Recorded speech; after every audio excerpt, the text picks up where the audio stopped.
Hello students, welcome to the online classes. My name is Nidhi Dixit. Today we will continue with the chapter number 3, that is fibers to fabric.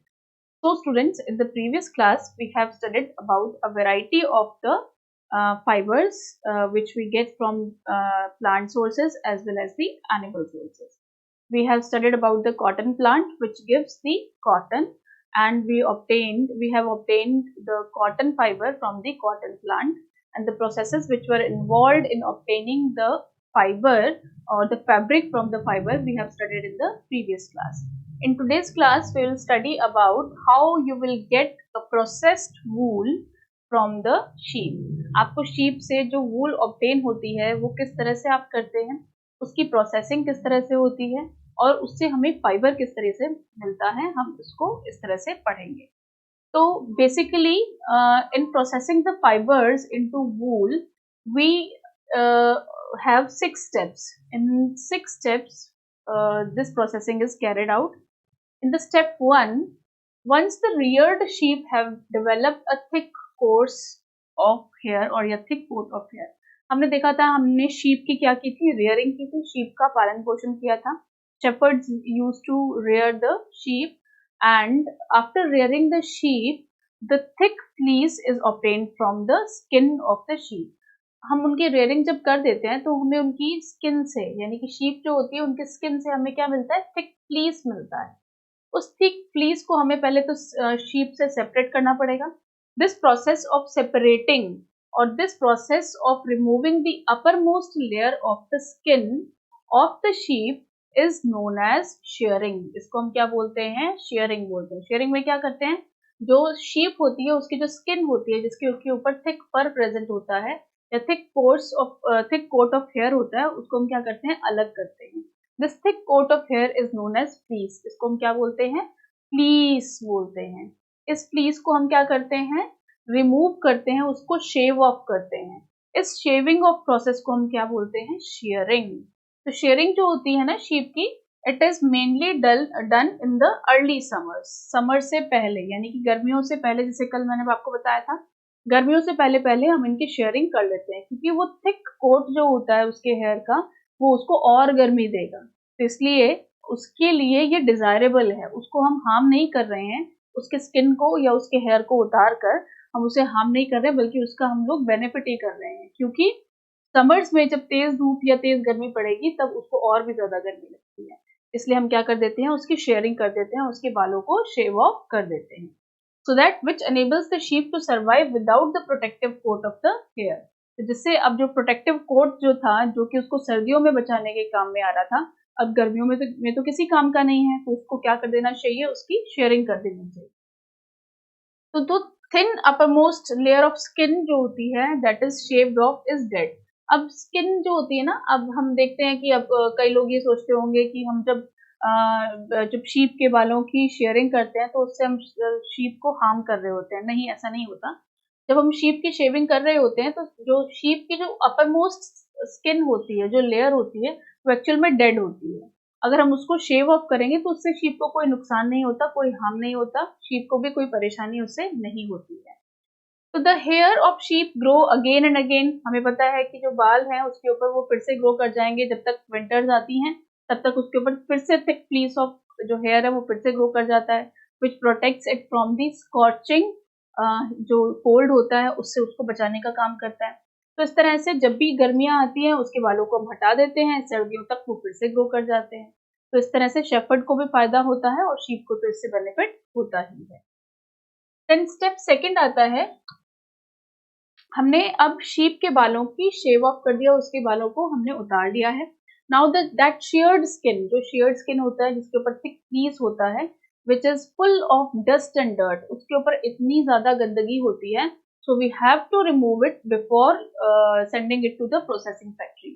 तो हम इसकी किस तरह से इसकी cleaning करते हैं, तो इसको हम क्या करते हैं, बड़े बड़े टैंक्स ले लेते हैं जैसे इस तरह के, और ये जो शेयर्ड वूल है इसको हम इन बड़े बड़े टैंक्स में डुबो देते हैं. ठीक है, और डुबोने के बाद ताकि इसके ऊपर से जो ग्रीस है, डर्ट है, डस्ट है, वो सारी की सारी क्या हो जाए, रिमूव हो जाए. तो इस प्रोसेस को हम क्या बोलते हैं, स्काउरिंग. क्या बोलते हैं, स्काउरिंग. तो ये स्टेप्स आपसे पूछे जाएंगे, राइट. तो आप इसको अंडरलाइन करते चाहिए और इसको ढंग से समझते भी चलिए. तो द सेकेंड स्टेप हमने क्या किया, once the sheared skin is obtained, हमने एक बार sheared skin को obtain कर चुके हैं. Now it will be thoroughly washed in the bucket or the बड़ा container which is full of water and to remove the dust, dirt and the grease, right? This process is known as scouring. Earlier scouring जो थी बड़े बड़े tanks में की जाती थी, लेकिन अब इनको मशीन्स में किया जाता है, बिकॉज अब तो टेक्निक्स हमारे पास और भी एडवांस हो गई हैं. तो पहले इनको बड़े बड़े टैंक्स में किया जाता था, लेकिन अब इनको मशीन्स में करते हैं. ठीक है. अब हमने क्या किया कि वूल जो हमने ऑब्टेन की थी या जो थिक फ्लीस हम लोगों ने ऑब्टेन किया था, हमने उसकी वॉशिंग भी कर दी है ताकि उसके अंदर से जो भी गंदगी है वो सारी वॉश अवे हो जाए. थर्ड स्टेप में हम क्या करते हैं, आफ्टर स्काउरिंग यानी कि स्काउरिंग के बाद hair are graded and sorted. अब उसके बाल जो होते हैं ना वो अलग अलग तरीके के होते हैं. शीप के बाल जो होते हैं, ऐसा तो है नहीं कि हमने एक ही शीप से बालों को ऑब्टेन किया होगा, बहुत सारी शीप्स होंगी, 10, 20, 15, 100 शीप होंगी, उन सबसे हम लोगों ने बालों को ऑब्टेन किया होगा. और सबके बालों की लेंथ जो होती है वो सेम नहीं होती है.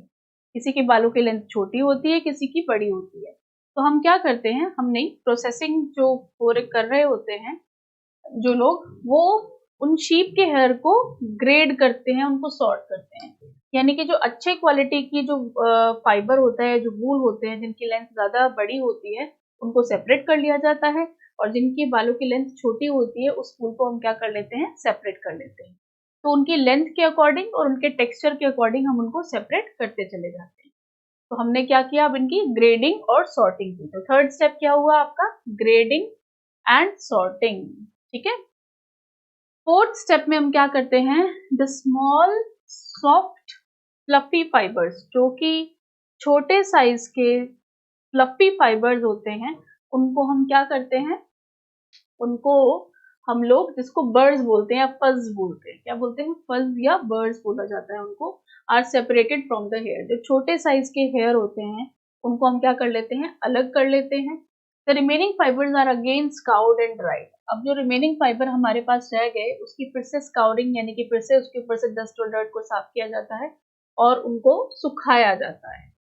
और फिर हम क्या करते हैं फिफ्थ स्टेप में, the fleece of goat and sheep is white. Goat और शीप का जो फ्लीस होता है ना वो मोस्टली हमें व्हाइट देखने को मिलता है, या फिर कभी कभी कुछ केसेस में हमें ब्राउन या ग्रे भी देखने को मिलता है. तो at this stage it is died in desired colour. अब हम लोगों ने क्या कर लिया, पहले तो शीप की स्किन से हम लोगों ने वूल को ऑब्टेन किया. सेकेंड स्टेप में हमने उसकी वॉशिंग की जिसको हम स्काउरिंग बोलते हैं. थर्ड स्टेप में हमने क्या किया, उनके बालों को अलग अलग किया, ग्रेडिंग की और उसकी सॉर्टिंग की.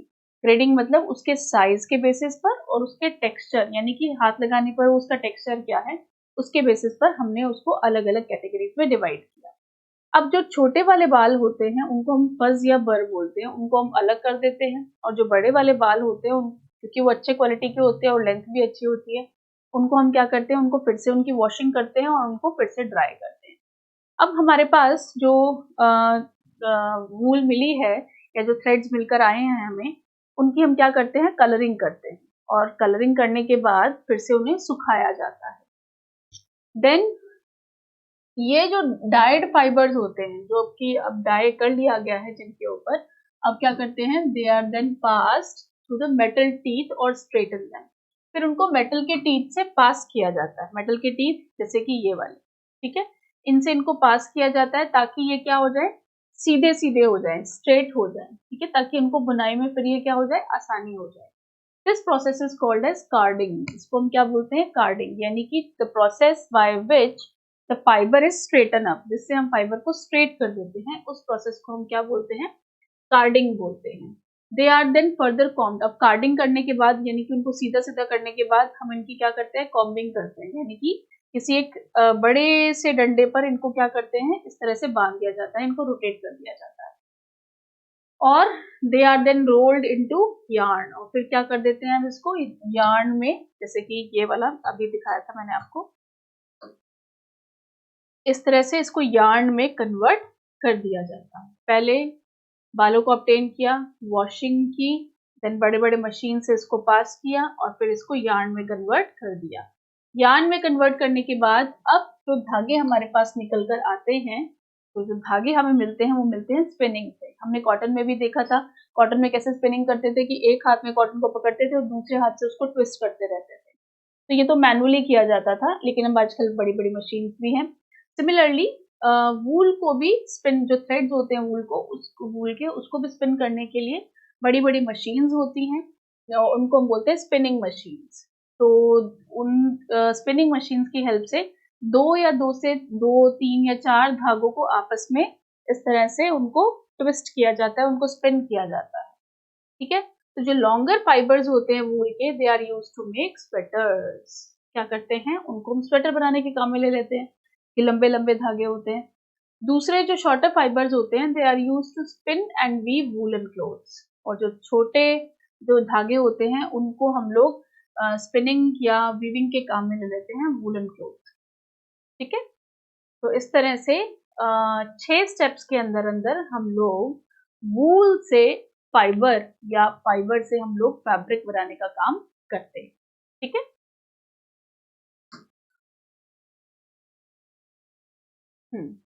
तो 6 स्टेप्स कौन कौन से हैं? 6 स्टेप्स हैं। सबसे पहले शेयरिंग, शेयरिंग यानी कि शीप के स्किन से बालों को हटाना। सेकंड स्टेप स्काउरिंग, स्काउरिंग यानी कि क्या होता है, जो बाल हमें मिले हैं उनकी वॉशिंग करना, so as to remove dust, dirt and grease from it. Then third हम लोग क्या करते हैं, उनकी सॉर्टिंग करते हैं। यहाँ पर बीच में एक और स्टेप आता है जिसमें हम लोग उनकी क्या करते हैं, सॉर्टिंग करते हैं या उनकी ग्रेडिंग करते हैं। यानी कि छोटे साइज के बालों को अलग कर देते हैं और बड़े साइज के बालों को हम लोग अलग कर देते हैं। और फिर जो बड़े साइज के बाल हैं उनको फिर से उनकी स्काउरिंग करते हैं, यानी कि फिर से उनको वॉश करते हैं और उनको ड्राई करते हैं। और ड्राई करने के बाद हम उनकी कार्डिंग करते हैं, यानी कि उनको लंबे लंबे फ्लैट लंबे लंबे उनको फाइबर्स में कन्वर्ट कर देते हैं। फिर हाँ, फ्लैट करने के बाद उनके ऊपर जो बर्ड्स रह जाते हैं, जो छोटे साइज के फाइबर हैं, उनको हम अलग कर देते हैं।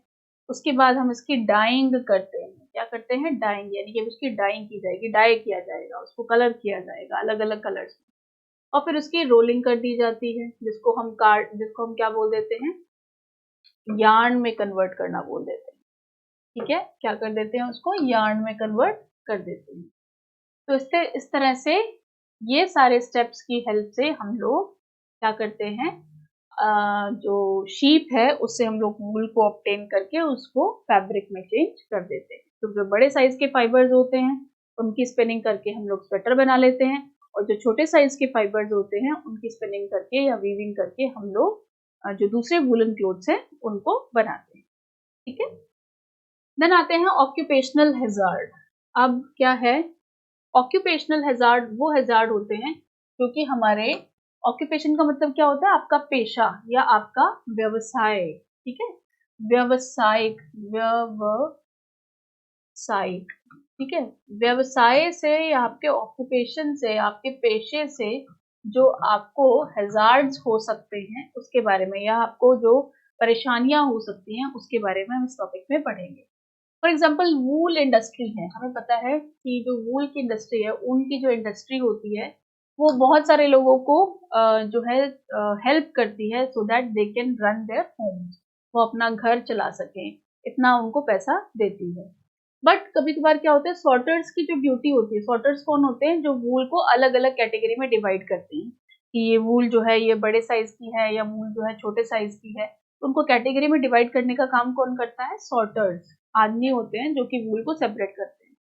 तो इस दौरान होता क्या है कि सॉर्टर की जो ड्यूटी होती है ना, बड़ी रिस्की होती है, क्योंकि जो शीप होती है या गोट होता है या कैमल होती है ना, उनके अंदर या उनकी स्किन के ऊपर एक बैक्टीरिया प्रेजेंट होता है जिसको बोला जाता है एंथ्रेक्स।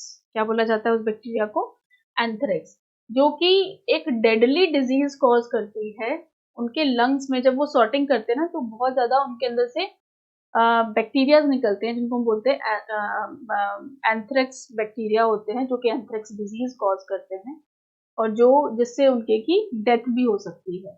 ये एक डेडली ब्लड डिजीज है। ठीक है, इसको हम सॉर्टर्स डिजीज बोलते हैं।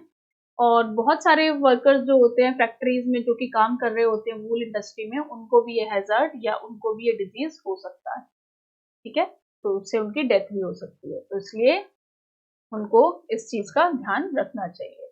तो ऐसे टाइप के डिजीजेस को हम बोलते हैं ऑक्यूपेशनल डिजीजेस। ठीक है, चलिए तो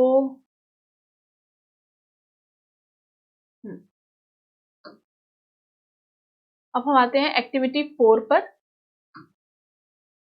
एक्टिविटी 4 में discuss among your classmates whether it is correct on the part of humans to rear sheep and then chop off their hair for getting wool silk वूल।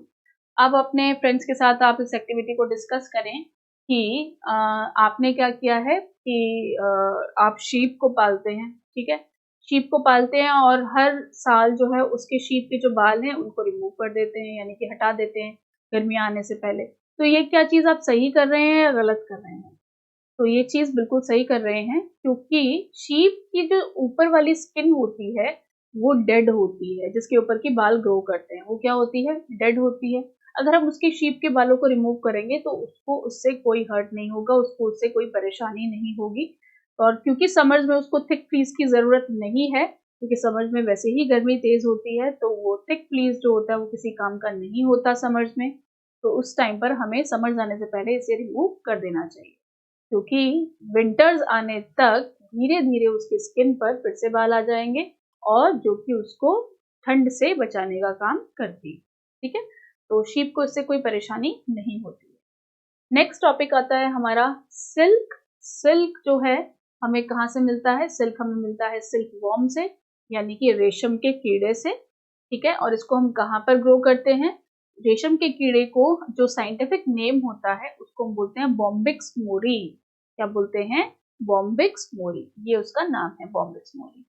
और ये सबसे ब्यूटीफुल, बहुत ही सुंदर से मॉथ्स होते हैं, छोटे साइज के होते हैं, जो कि आपको कभी भी देखने को मिल सकते हैं। और ये आपको मिलते कहाँ पर है? ये मोस्टली आपको शहतूत का पेड़ जो होता है उसको मलबरी प्लांट बोलते हैं, मलबरी लीव्स पर आपको ये देखने को मिलती हैं, शहतूत की पत्तियों पर आपको देखने को मिलती हैं।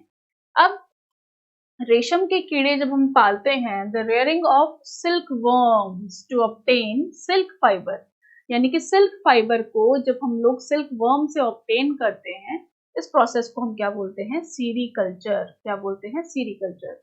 तो the breeding and the management of the silk worms, तो सिल्क वर्म्स की जो ब्रीडिंग है, उनका जो मैनेजमेंट है, उनका जो रख रखाव है, उनको पालना पोसना जो है, इस प्रोसेस को हम क्या बोलते हैं? सीरीकल्चर, ठीक है। तो नेक्स्ट क्लास में हम लोग जो है सीरीकल्चर को पढ़ेंगे डिटेल में, हम लोग लाइफ हिस्ट्री भी पढ़ेंगे सिल्क मॉथ की, तो उसका आपको डायग्राम भी बनाना पड़ेगा, ठीक है। ये हम लोग नेक्स्ट क्लास में पढ़ेंगे, लेकिन उससे पहले आप क्या करेंगे, ये जो शीप है, शीप के जो 6 स्टेप्स हैं, इनको आप अच्छे से पढ़ेंगे, बिकॉज क्वेश्चन आंसर जो होंगे वो मोस्टली इसी के ऊपर बेस्ड होंगे, राइट। तो मिलते हैं हम लोग नेक्स्ट क्लास में। Thank you. हाँ, तो ये जो 6 स्टेप्स जो है ना, ये आपको ज़रूर याद करने हैं और लिखने हैं। जो मेन पॉइंट्स मैंने आपको इसके अंदर अंडरलाइन कराए हैं, जैसे कि शेयरिंग है, स्काउरिंग है, ठीक है। उसके बाद आपकी आती है, कौन-कौन से स्टेप्स आ रहे हैं उसके, ग्रेडिंग है, सॉर्टिंग है, इसको आप लिखेंगे। और जो ये स्टेप्स बताए हैं मैंने आपको 6 स्टेप्स, उसको आप अपनी बुक में लिखेंगे, ठीक है। और इसको याद भी करेंगे, इनकी डेफिनेशंस को आप याद करेंगे। उसके बाद आप क्या करेंगे? उसके बाद ये जो सुंदर सा डायग्राम है, ठीक है, life cycle of a butterfly, उसको आप अपने नोटबुक में बनाएंगे और इसको कलर्ड डायग्राम बनाएंगे, पेंसिल से इसकी शेडिंग करके नहीं छोड़ेंगे, कलर्ड डायग्राम इसका बनाएंगे, ठीक है। बाकी और हम लोग नेक्स्ट क्लास में जो सिल्क वॉर्म्स हैं, सिल्क वॉर्म कैसे पाले पोसे जाते हैं और उनसे हम लोग फाइबर कैसे ऑब्टेन करेंगे, ये हम लोग देखेंगे। तो ये देख सकते हैं आप, सिल्क वॉर्म जो होता है, मलबरी की जो लीव्स होती हैं, शहतूत का जो पेड़ होता है, उसके ऊपर उसकी जो पत्तियां होती हैं उसके ऊपर ये मलबरी लीव्स को मलबरी लीव्स पर सिल्क वॉर्म्स की हम लोग कल्टीवेशन करते हैं। और ये देखिए उसके अंदर से कैटरपिलर निकल कर आते हैं, कैटरपिलर से ये बनता है और ये पूरा लाइफ साइकिल जो है वो चलता है। बड़ा अच्छा सा इसका लाइफ साइकिल है। और डायग्राम आप इसका अच्छे से बनाएंगे, कलर्ड डायग्राम बनाएंगे और लेबलिंग करेंगे, ठीक है, लेबल उसकी ठीक नीचे करेंगे। और इस डायग्राम को बनाकर आप पूरी लेबल करके life history of silk moth उसके नीचे लिखेंगे, ठीक है। तो मिलते हैं हम लोग नेक्स्ट क्लास में। Thank you.